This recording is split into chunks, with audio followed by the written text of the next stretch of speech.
Mae yna 8 beth i gofio os ydych chi eisiau creu erthygl Wikipedia. Rhif 1. Mae rhaid cael 2 paragraff neu fwy i greu erthygl Wikipedia. 2. Mae angen i'r teitl fel a Tiwtorial Ynys Môn fod mewn bold, du trwchus. Rhif 3 wedyn, mae rhaid cael dolenni fel enghraifft Ynys Môn, sy'n mynd chi i'r erthygl perthnasol. Rhif 4, bwysig cael penawdau, cefndir, perfformiadau, cyfeiriadau.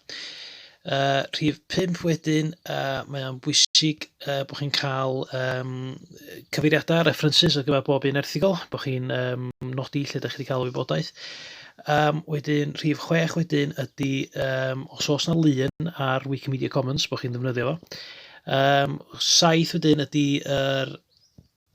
yr iaith neu'r ieithoedd eraill. Wedyn mae'n bwysig bod chi yn wneud yn siŵr bod yna erthygl iaith gwahanol yna. Wedyn fedrwch chi lincio hwnna i'r iaith Gymraeg wedyn.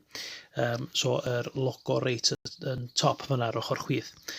A wedyn, wythaf peth wedyn ydy bod chi'n wneud yn siŵr bod yna gategoria, ond na i ddangos i chi yn yr sesiwn nesaf, yr fideo nesaf, sydd wedi gwneud hynny. Ond mae'n bwysig cael categoria hefyd yn rhan o'r erthygl, neu fel arall mi fydd yr erthygl ei hun yn cael ei golli yng ngofod Wikipedia. So, so 8 cam. Wedyn mi wna i sôn chydig bach mwy am yr golygu cod yn yr fideo nesaf.